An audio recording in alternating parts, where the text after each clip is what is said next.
Hey y'all, welcome to my series I'm calling Forest Fridays. Due to my routine that I've kind of created for myself, I'm actually trying to record these on Fridays instead of the day before or earlier in the week and making it a really interesting documentation. I'm really interested in um, the uniqueness of a specific moment in time and space, right? Because we can never replicate that particular moment in time. Um, so yeah, I did miss last week, and I apologize. I just want to encourage you to do what I did, and if you were saying if you could, you would blank, and you just kind of keep putting off your goals. um, you know, listen to that internal gut, right? And if you're having questions or um, deliberations and you don't have somebody who you can kind of rely on, you maybe have a lot of naysayers in your world, please hit me up because that's kind of what I do. I'm a life coach. I'm a former full-time graphic design professor. I do teach part-time, and I really am constantly kind of talking to people about life goals and, how we shift gears and that type of thing. So last week, I actually had a doctor's appointment on Friday. So that was basically took up the whole day because my if I could I would meant that I moved to a rural area. And as you know, in the US, rural areas do not have the same type of medical um, care opportunities as more metropolitan areas. And that's because the American system is a for profit system. So, anyway, I also in my videos kind of talk about channeling this idea of water and the ebb and flow of water and how water can kind of hit us like a tsunami or a riptide or something like that. And we have to kind of take a deep breath and relax and kind of let the water and let this thing flow past us in order to kind of survive the moment, right? Take a deep breath and hopefully you have your life vest on. So the other problem that I've been encountering is that I've been having vehicle problems. So in order to get to the doctor's appointment, I had to get a ride. So I've actually discovered that I'm probably a little car motion sick. So, and combine that with rain. So it was like a crazy rainy day, and it's winter time, and that's what happens here in Tennessee. So I'm thankful it wasn't snowing again. I specifically decided to move back to Tennessee. I'm not originally from Tennessee. I moved to Tennessee in 2001, a couple of months before 9/11 for a career. And yeah, and then I had a decades of experience in blizzard tundra land, and I just didn't want to grow old shoveling snow for months at a time and hiding in my house because I was so freaking cold. Um, so anyway, yeah, so we're in Tennessee. It's called the Middle South region. Tennessee is a rectangle. Um, and this area is the foothills of Appalachia. So you can kind of see um, the rock formation behind me. And the water, when it rains, it needs to filter and it needs to go down the drain, basically. And that's how nature, how the planet kind of helps itself, right? And what's cool about coming down here on a regular basis is I get to see the terrain changing. And that's one of the motivations that I wanted to do for this series, is that I wasn't getting down here enough. If I could, I would move to the rural area and spend time in nature. I'm actually really busy maintaining my property that is closer to the dwellings where my chickens live and my donkeys live and stuff like that. And this is about a quarter of a mile walk to the edge of my property. And yeah, so I decided to make this series to kind of document over time and kind of encourage people to get out in nature and go slow. But one of the things that I think is really interesting about coming down here is you can see the rain that we had last weekend. There's just an array of like debris, right? So the trees that are fallen, they get stuck up against things here, and then the water recedes and it just flops down on the ground. Super fascinating. So last Friday, it started raining pretty early, and I had, like I said, pretty much a full day. And then by the time I get home, my routine in the early evening is taking care of the animals, and then it just poured. There was a lot of lightning on Saturday, and it's really not safe to be out here with lightning, like I said, because one of the reasons is you're far away from any sort of um, ambulance or medical services and that kind of thing. And just being exposed to lightning is not good, right? So all of a sudden, Saturday morning, I was going to do my walk, and it was like super clear, and the forecast was not that rain wasn't going to come for like another hour or two. And I was feeding my donkeys at like 7 a.m, and they were like, pow, pow. It was like lighting up the sky, and it was like so close. I'm like, okay, I'm done for the day. So when it's raining that hard, it's actually not safe to even come down here. So you can kind of see, the volume of the water and the way that it is, the heaviness and the fastness of it is just takes down all of these winter weeds that pile up. And sometimes I can walk here, right? So if you've watched other videos, you've seen me walk past this, and you can see now how big that is, and all the, debris, natural and other people's. You can kind of see how far the water is up here, and how fast it's still going. Normally I stand over there where that kind of, I don't know, you can kind of see like a little stick sticking out. Normally that's how far I can get. And sometimes I've walked over to that fallen down tree, and we used that mushroom tree as an example. So this is kind of fun here, where you can see that like this random, I love the idea of coming down here too, of like the randomness of how, like, I don't know, did you ever play like pixie sticks or things like that when you're going, they like throw a bunch of stuff, and then like it's a big puzzle of like what lands where, and how you layers of things, so like this stump just happens to be right there, which holds this tree up, which is holding those things up, and it's all just a giant pixie stick mess. So it's pretty cool. So this tree was not here 2 weeks ago, and I think I can climb over here.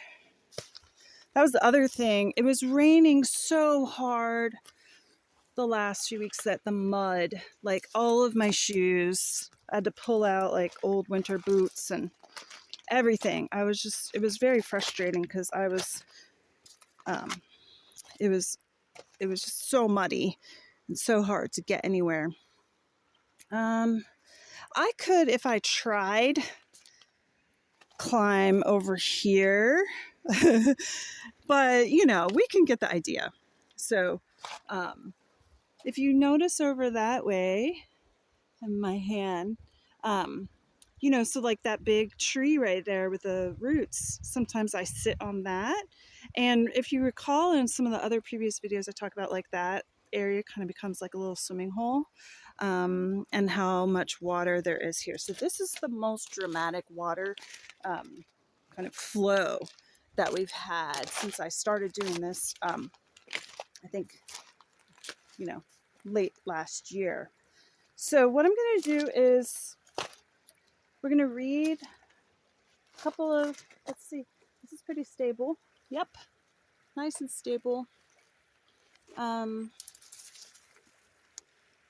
And it smells very water fishy right now. And I'm sure that's because of how much rain there is. So if you're still watching and you have watched some of my videos before, just thank you so much. I've noticed that viewership has grown.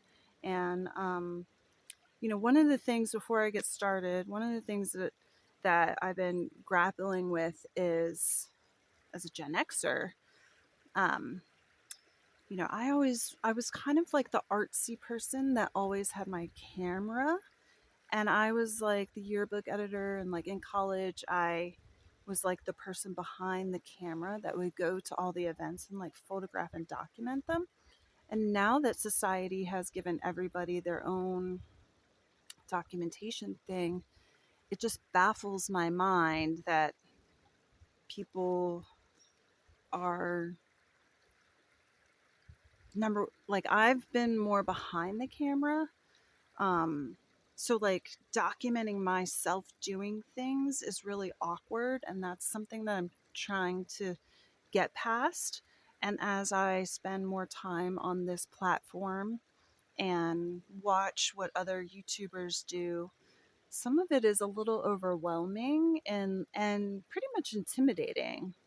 And I know that some of the people who have been on this platform for a long time probably have staff, and they have like other, you can tell that there's something else happening, or they've figured out like a certain equipment or something, and there's like little drones, and I don't know, there's so many tools out there that people can use. And I often just think about like, some of these channels, they're everything is kind of like scripted and like acting and stuff like that, and I haven't done that since like junior high Shakespeare class. So I often wonder about people who are young and growing up in this environment, who maybe are more shy and introverted, and you know is this a positive tool because they can just be in their room and they start recording themselves?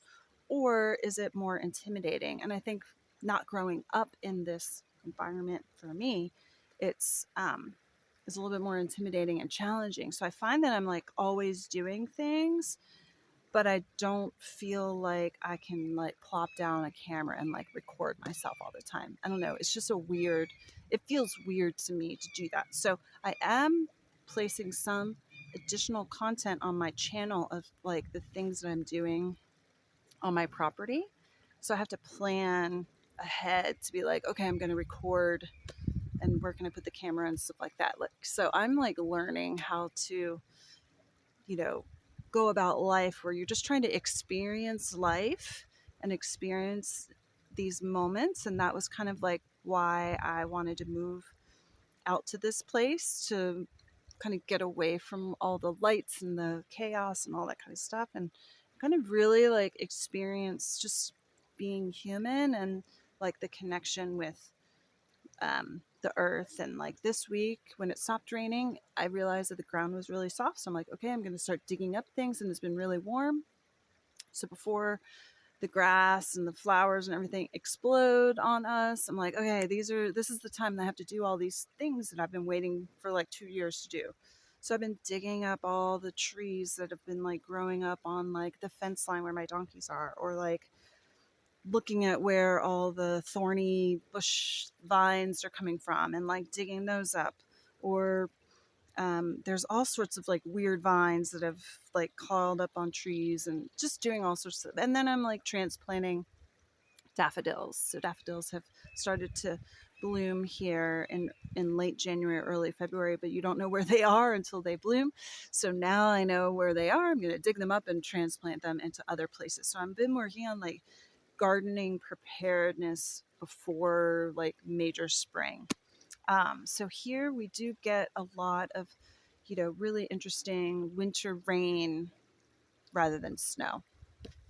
All right. So today's poems, I'm still in this book. It looks like there's a couple. I'm not going to read the really long one. Looks like we have like 2 or 3 short ones. Oh, there's a Robert Frost one. I'll read the 2 or 3 short ones, and then I'll start with the Robert Frost one next week, because I think that one's called Tree at My Window. Robert Frost. Okay, so let me just remind us we're using this book. Found this a couple of years ago when I was tutoring English. And just felt like it was a good connection to kind of nature. So that's the theme of what we're doing here. So let me pause and turn us around so we can watch the water together. And then after I'm done reading the poem, we'll walk up to the bluff like we've been doing. You can see the differences. I'll show you a couple more spots where the recent rains have just really been powerful. And in the last few episodes, I've talked about the term riparian. I'm not a scientist, and I discovered this term last year and looked it up. And so this is kind of what's called, this is a riparian zone because it's the way that the water level changes between this area and the bluff area. So yeah, okay. Okay, we're settled in.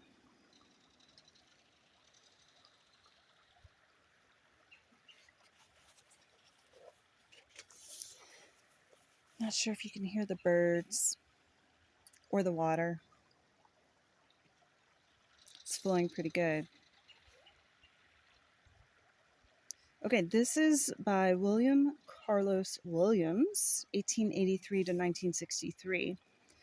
It's called Fine Work with Pitch and Copper.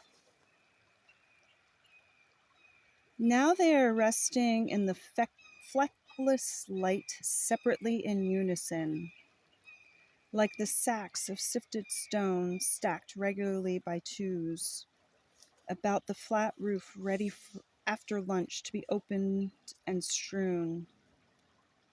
The copper in 8-foot strips has been beaten lengthwise down the center at right angles and lies ready to edge the coping. One still chewing picks up a copper strip and runs his eye along it.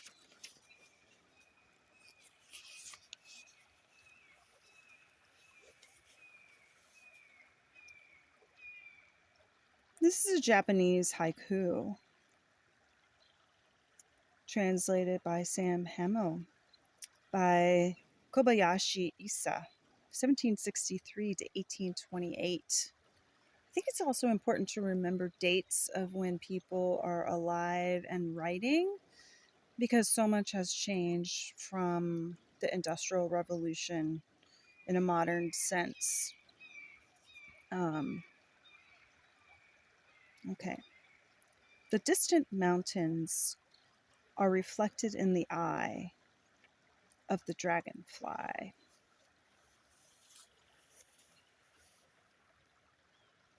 All right, and then I'm going to show you this one. There's been a few of this A.R. Emmons person in this, and I just wanted to show you the stanzas and how it's broken up. So this is called Reflective. I found a weed that had a mirror in it, and that mirror looked in at a mirror in me that had a weed in it. Huh. Okay, I'm going to read that one faster. I found a weed that had a mirror in it, and that mirror looked in at a mirror in me that had a weed in it. Reflective.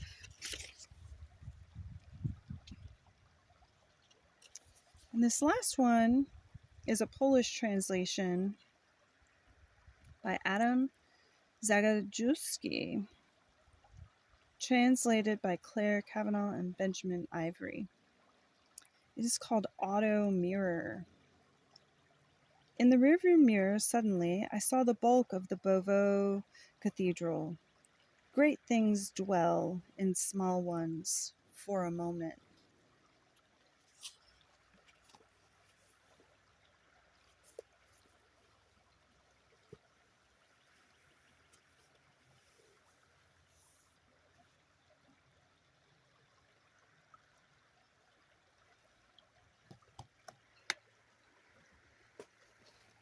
Okay, so let's take a little walk and I'll show you some of the areas, so like you can see how this stuff is just, it's pretty anchored in there, but if this washes all the rocks like this, some of this will kind of be washed away as well.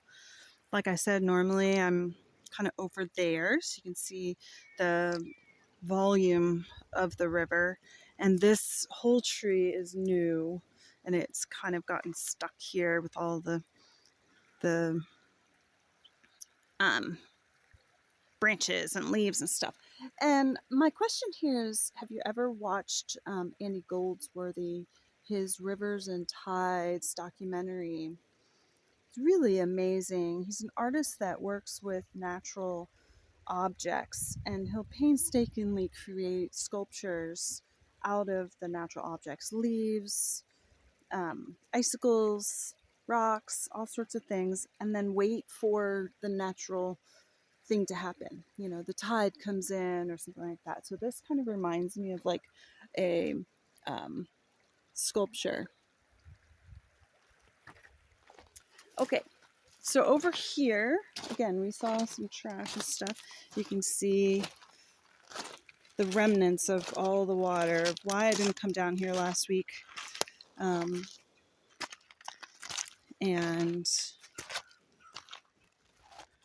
how pretty this part is when the water makes this an island, right? So oftentimes I can stand over there where it's a little bit more reddish, but not today. I'm not wearing the proper shoes or wading boots or wading things to go out there. So we found a little spot we can walk across. Yeah, last week, like, it was so muddy that some of my shoes that I thought were more waterproof got really muddy, and then I had to wash them and wait for them to dry. And then I have a pair of rubber boots, but they got wet on the inside. I don't know. And then I pulled out some old snow boots that don't really fit very well, and it was really uncomfortable. So last week I was not really in a good state to come down here. I love this section here too. Look at all the mud. You can see how the water came in, but then it doesn't get as high as all this beautiful moss up here. But yeah, this has recently been wet, right? And I have video or pictures from a couple of years ago where all of this, none of these rocks were here, and you could actually, the water would flow through the trunks of this tree.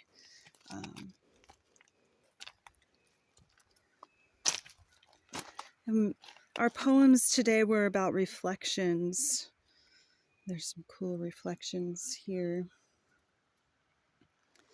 today. So my kind of encouragement, if you've made it this far, yeah, look at how the water just whooshed up, whoosh, and makes a little break right there, and kind of it's probably really cool to watch from a distance. If it kind of whooshes up and comes over here and whooshes through here, you can kind of see how it's whooshing through the roots of this tree here,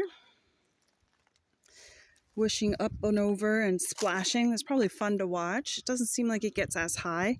I have been a couple of years ago in the wintertime. This time of year, it snowed in February, and it was snow on the ground for a week, and then we had a week's worth of rain. So this area ended up getting flooded, probably at least 15 or 20 feet above my head. So it can be dangerous to come down here with flash flooding, because you don't know what's happening upstream necessarily if you're not paying attention to that. So rain farther away can affect this down here. And sometimes, like I said, when the water gets high, it's going to push all of this out of the way. And that has actually happened I have pictures from a few years ago. I had an artist here who did a sculpture right here and made a circle, and this was pretty flat, and added bamboo. And the bet was like how long it would take for the water to wash away. And he did it in June, and it was pretty much by November the bamboo had been washed away. All right, so normally I walk across this area here. So you can see that. It's starting to dry up. So sometimes it's full up to about right here where the rock color changes. It's definitely an untamed wilderness down here. It just makes me feel like time has not passed from even those, the poets that I'm reading, the time. Time is strange out here. You forget what day it is, and I tell time by where the sun is located, and like the sun setting tells me when I need to go do, feed certain animals, and when the chickens put themselves to bed and I need to close up their house, and, stuff like that. So the water does, obviously rain is going to fall and the water just whooshes down. So there's been some, effort to make little water channels for this hill.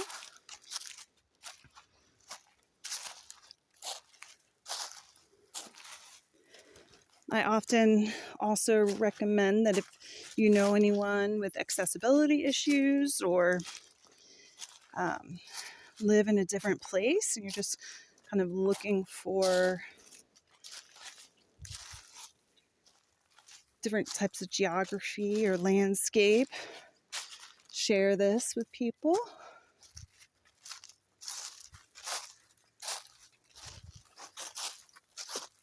This is my exercise. Yesterday was pretty much 5 or 6 hours of like digging up things, and I was transplanting a few trees and then also digging up some that are like rogue. They tend, trees are just going to sprout and grow. And they kind of take over. So some of the ones that I needed to take out were like right on like a little bit of a fence line. And the day before,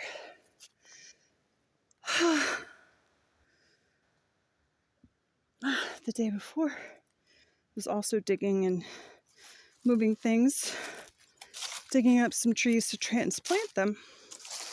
So my body is like, what the hell are you doing, Belle? Okay.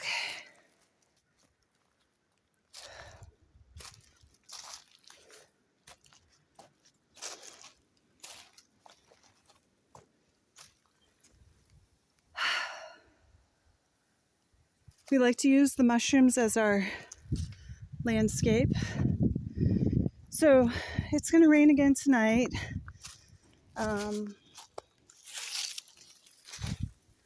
Like I said, it's been super muddy. I do like when it's thunderstorms and stuff. So I think that I may have like motion sickness problems in someone else's car, that I just did not feel good last weekend. Okay. I talk about this is chert, the red clay, sandstone, and then limestone. That's the geology in this region called the Western Highland Rim. Let's go this way.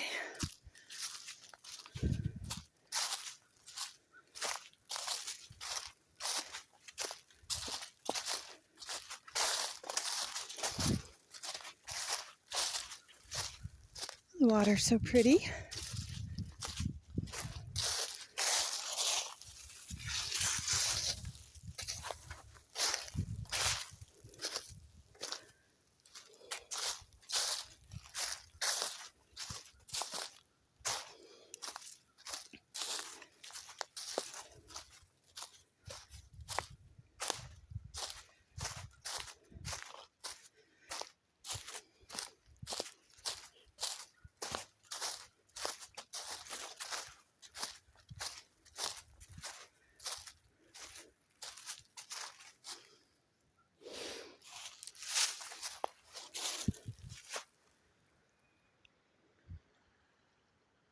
Can you hear it?